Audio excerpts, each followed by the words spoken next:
Comme les plantes, les hommes grandissent aussi, certains dans la lumière, d'autres dans les ombres.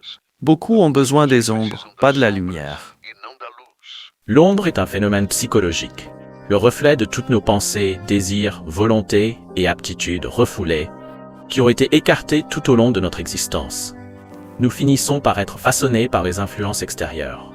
Ce sont les autres qui, souvent, imposent des normes, ce qui est juste et ce qui est faux, ce qui est agréable et ce qui est désagréable, ce qui est bon et ce qui est mauvais, nous contraignant à n'adopter que les comportements jugés acceptables.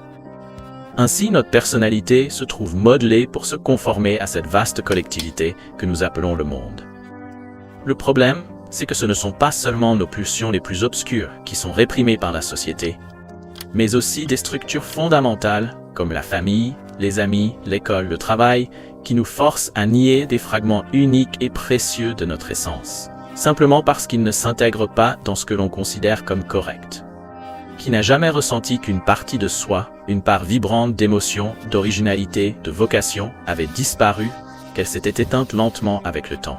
Nous, les êtres humains, ne sommes au fond que des sacs de sang et d'os, pas plus différents des autres créatures. Ce qui nous distingue véritablement, c'est notre capacité à chercher et atteindre notre potentiel.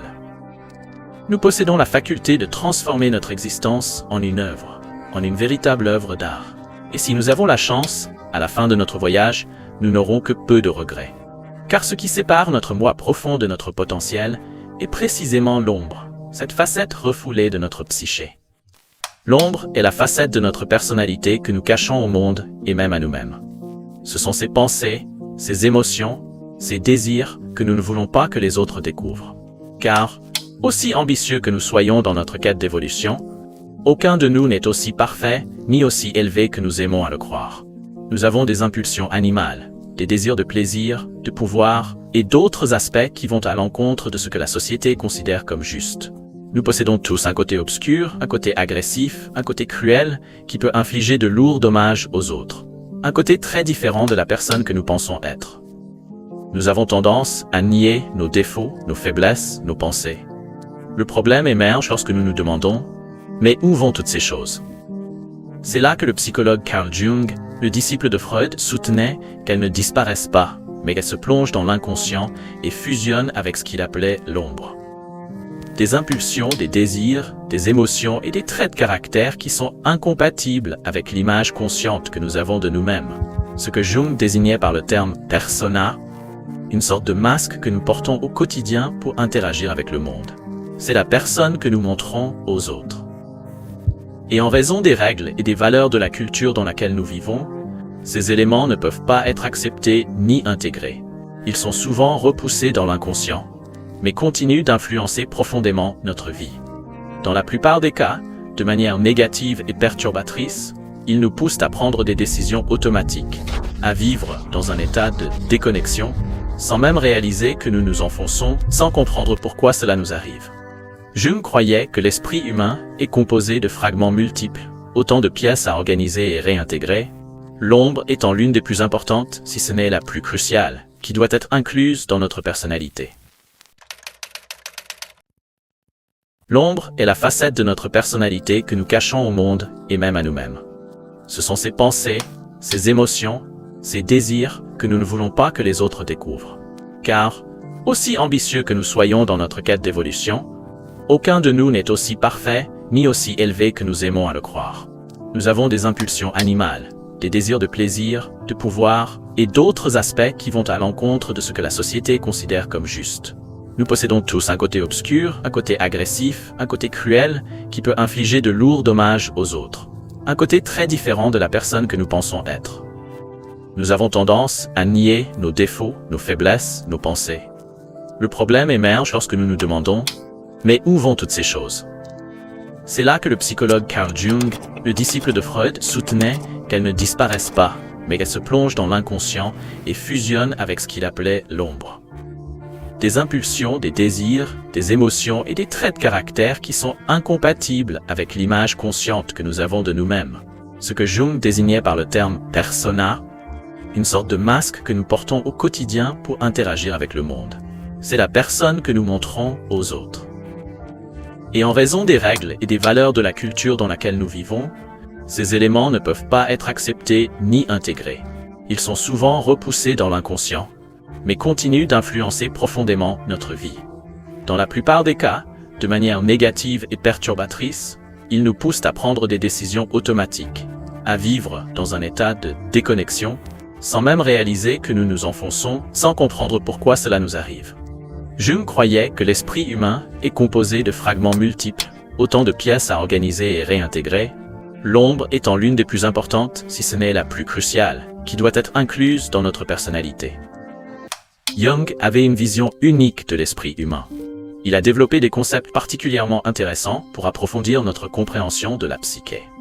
Ces concepts, bien qu'abstraits et métaphoriques, servent de clé pour mieux saisir le fonctionnement de notre esprit.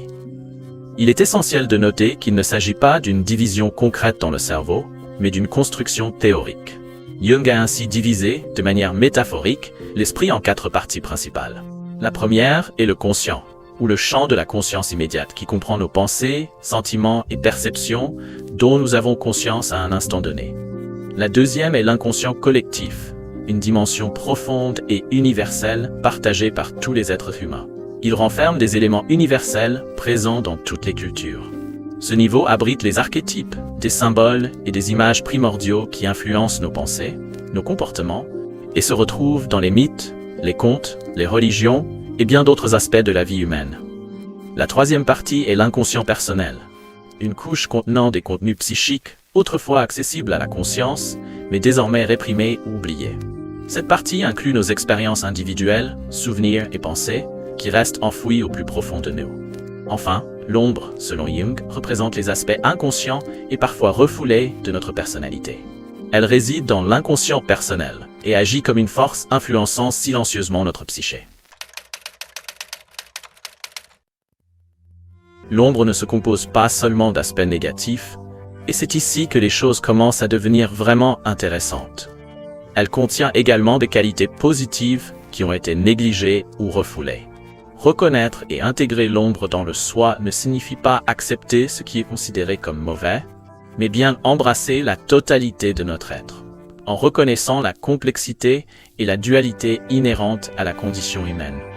L'ombre est simplement une représentation des aspects cachés et moins connus de nous-mêmes, qu'ils soient bons ou mauvais. L'idée d'explorer l'ombre est une quête vers l'individuation, un processus visant à devenir une personne plus authentique. L'ombre ne devient problématique que lorsqu'elle est ignorée. Tant que nous n'allumons pas une lanterne pour examiner ses profondeurs, nous ne pourrons pas comprendre une grande partie de nous-mêmes. Et cela nous laissera souvent cette horrible sensation que nous ne nous comprenons même pas nous-mêmes. Prenons un exemple. Une personne qui pense que gagner de l'argent est mauvais, que seules les personnes mauvaises ou malhonnêtes sont riches, que l'argent ne peut être obtenu que par la tromperie ou la malhonnêteté. En ne confrontant jamais réellement cette pensée, la logique derrière elle, cette peur ou cette croyance cachée dans l'ombre, cette personne finit par rencontrer des problèmes dans sa vie sans même en être consciente. Cela peut inclure des difficultés à trouver un emploi ou un poste souhaité, à construire la vie qu'elle désire, ou encore à gagner l'argent qu'elle voudrait. Tout cela est dû à cette ombre qui reste enfouie et non explorée. Cependant, il n'y a pas de lumière sans ombre, pas de totalité sans imperfection. C'est une chose que nous avons tendance à oublier aujourd'hui, avec les réseaux sociaux où tout le monde semble parfait, complet et impeccable. Mais en réalité, tout le monde a des défauts, des erreurs qu'il préfère cacher. Il existe également une ombre collective, qui est l'un des facteurs nourrissant et amplifiant la croissance de notre propre ombre personnelle. Cette ombre collective représente les aspects inconscients d'une société, et elle se manifeste souvent dans des moments de guerre. Comme nous pouvons le constater aujourd'hui ou lors de divisions politiques, où les gens choisissent un camp et s'opposent violemment. Dans ces moments, nous voyons l'ombre des individus se manifester plus clairement dans un contexte collectif et social. Pour qu'une ombre soit projetée, un objet doit bloquer le passage de la lumière. Dans nos vies, cet objet est ce que Jung appelle la persona. En latin, persona signifie masque ou personnage. En psychologie jungienne, la persona est une sorte de masque métaphorique que nous portons dans nos relations avec les autres. Elle représente la partie de nous-mêmes que nous voulons montrer aux autres. une collection de traits de caractère et de comportement que nous souhaitons qu'ils associent à notre identité. Jung dit qu'un masque, d'un côté, crée une impression attendue, mais de l'autre, il dissimule notre véritable identité. La construction de cette persona commence dès l'enfance, lorsque nous apprenons quels aspects de notre personnalité sont approuvés par notre famille, nos amis et la société, et lesquels sont rejetés. Les traits approuvés sont intégrés à la persona, tandis que les traits rejetés sont refoulés derrière ce masque. Pour mieux comprendre cela, il suffit de comparer la manière dont vous parlez d'une situation avec d'autres personnes et la manière dont vous en parlez à vous-même lorsque vous êtes seul. Avec le temps, pour éviter de nous sentir comme des imposteurs, nous commençons à nous identifier à notre persona. Cependant, dans ce processus, nous finissons par cacher ces traits indésirables non seulement aux autres, mais aussi à nous-mêmes. Ces éléments refoulés se regroupent pour former l'ombre, cette partie inférieure de notre personnalité. L'ombre est composée de tous les éléments psychiques qui, en raison de leur incompatibilité avec l'attitude consciente dictée par la persona, sont privés d'expression dans notre vie. Ces contenus refoulés ne restent pas inactifs. Ils fonctionnent de manière autonome, à l'arrière-plan, hors de notre perception consciente. C'est comme si une autre personnalité agissait en nous, sans que nous en ayons conscience, parce que nous avons choisi de réprimer ces éléments. Ces contenus refoulés hantent nos vies, influencent silencieusement notre humeur et nos comportements, et alimentent la tension entre notre personnalité consciente et celle de l'ombre. Par exemple, dans des moments de stress, de conflit, ou lorsque nous consommons de l'alcool, notre esprit devient incapable de maintenir les portes de l'inconscient fermées. L'ombre se révèle alors, souvent avec des conséquences significatives. Plus la répression est forte, plus la force de son expression sera intense. Une autre manière dont l'ombre se manifeste est par la projection. Cela se produit souvent lorsque nous percevons, chez d'autres individus, groupes ou nations, des faiblesses et des défauts qui, en réalité, existent en nous-mêmes. Vous savez, ces moments où vous pensez « quelle attitude odieuse » ou « quelle personne bizarre ». En fait, il s'agit souvent d'une projection de nos propres faiblesses ou aspects refoulés que nous ne voulons pas reconnaître. Plutôt que de nier ce côté sombre de notre personnalité, il est essentiel de l'éclairer, de le comprendre et de faire la paix avec lui. L'ombre. Comme je l'ai dit auparavant, l'ombre contient bien plus que simplement le côté négatif, nos faiblesses ou nos défauts. Elle renferme également nos forces, ces aspects de notre caractère et de notre personnalité qui ont été réprimés. Par exemple, cela peut découler d'une mauvaise éducation, lorsqu'un professeur vous a ordonné de vous taire, vous a expulsé de la classe, ou encore quand vos parents ont réprimé une attitude spécifique chez vous. Dans notre tentative de nous conformer à une société souvent malade et mal préparée à accueillir la diversité, nous finissons par renoncer à ce que nous sommes réellement. Sous cette pression exercée par l'environnement, nous perdons notre individualité, notre enthousiasme pour la vie. Porter un masque, une façade, devient alors un fardeau pour chacun. Parfois, je remarque que, dans des environnements où je ne suis pas habitué, je dois adopter un masque spécifique. C'est une réaction normale. Tout le monde le fait. Ce n'est pas une question d'hypocrisie, mais un simple besoin d'adaptation. Cependant, cela peut être épuisant. Cela nous vide de notre énergie. Et maintenant, imaginez devoir faire cela toute votre vie. Pour tirer parti du côté positif de l'ombre et l'utiliser à notre avantage, il ne suffit pas simplement d'observer ce qui s'y trouve. Nous devons intégrer continuellement les éléments de l'ombre dans notre caractère et notre personnalité, leur permettant ainsi de s'exprimer dans notre vie quotidienne. Cette démarche génère ce que Jung a défini comme un caractère tendant vers l'idéal de la complétude harmonieuse. Jung croyait qu'à mesure que nous nous rapprochons d'un état de totalité, nous devenons non seulement meilleurs, mais aussi plus authentiques et attirants pour les autres. Tout le monde se méfie de ceux qui paraissent trop parfaits pour être vrais. Ce qui est beaucoup plus captivant que la perfection, c'est un caractère complet, une personne entière, qui reconnaît non seulement ses forces, ses vertus et son potentiel pour le bien, mais également ses faiblesses, ses défauts et son potentiel pour le mal. Seul se trompe celui qui croit n'avoir qu'un seul aspect à son être. L'un des nombreux avantages de connaître ce côté sombre est qu'il crée un contraste plus marqué, permettant à nos qualités positives de se démarquer avec plus de clarté. Comme Jung l'a décrit, lorsque nous confrontons l'ombre, nous devenons soudainement capables de voir les deux côtés. Nous devenons conscients non seulement de nos infériorités morales, mais aussi de nos bonnes qualités. Cette intégration nous libère de l'emprise des émotions et désirs destructeurs, comme la colère, l'égoïsme ou la cupidité. Elle nous offre enfin l'opportunité d'exercer un contrôle conscient sur ses forces. Rappelez-vous du mécanisme de projection dont j'ai parlé auparavant. Une des manières les plus intéressantes de commencer à mieux comprendre ce qu'est notre ombre est d'utiliser la projection à notre avantage. Cela consiste à identifier chez les autres des caractéristiques qui provoquent en nous des réponses émotionnelles fortes, comme le dégoût, une colère intense ou une forte aversion. Ces réactions sont souvent un indice clair que ces mêmes caractéristiques existent en nous, bien qu'elles soient enfouies dans notre inconscient. Il est aussi utile d'essayer de repérer ces aspects chez des personnes proches, car cela est souvent beaucoup plus facile que de se regarder soi-même. Bien que l'ombre soit profondément enfouie dans l'inconscient et très personnelle, elle est influencée par des stimuli externes et finit souvent par se manifester.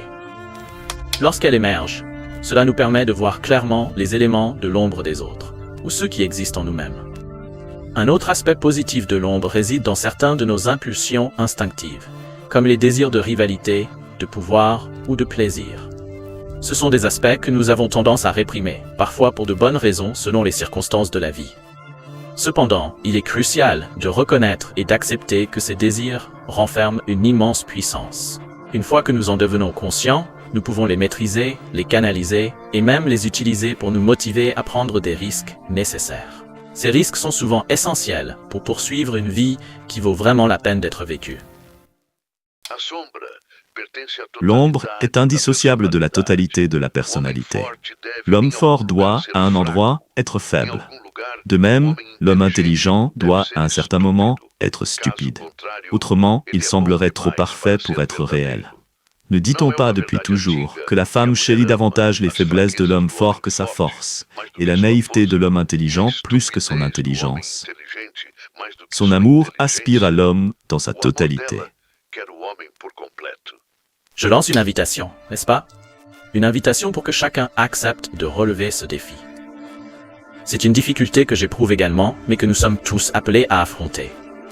Embrasser le défi de faire face à notre ombre, d'accepter nos faiblesses, ou même nos qualités que nous avons mises de côté par peur du jugement ou de ce que la société pourrait faire de notre originalité. Lorsque nous explorons ce côté caché de nous-mêmes, je crois que nous avons l'opportunité unique de contribuer à guérir un monde malade. La plupart des gens voient des problèmes partout, dans la société, chez les autres, mais elles peinent à reconnaître le problème le plus profond, celui qui réside en elles-mêmes. Elles ne comprennent pas qu'elles sont des personnages divisés en deux. Et tant qu'elles n'affronteront pas leur côté sombre, elles continueront à vivre dans cette division intérieure, incapables de savoir qui elles sont véritablement, au-delà du masque social. Lorsque nous faisons face à notre ombre, nous commençons à comprendre que tout ce que nous critiquons ou condamnons dans le monde se trouve également en nous. Ces défauts existent en chaque être humain. Et plus nous évitons notre ombre, plus elle gagne en puissance, risquant de jaillir un jour de manière incontrôlée, dans un moment d'inconscience. Ce n'est pas un travail qui se fait du jour au lendemain. C'est un processus d'intégration qui dure toute une vie. Une démarche qui exige une attention constante à tous ces détails apparemment insignifiants dont nous avons parlé ici. Cela nous accompagne tout au long de notre existence, bien sûr. Mais si, avec le temps, nous parvenons à intégrer ces aspects, nous pouvons les maintenir sous notre vigilance. Nous pouvons les modeler, les transformer en force et les utiliser à notre avantage.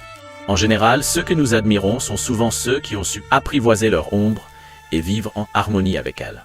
Et c'est une leçon que nous devons appliquer dans notre propre vie également.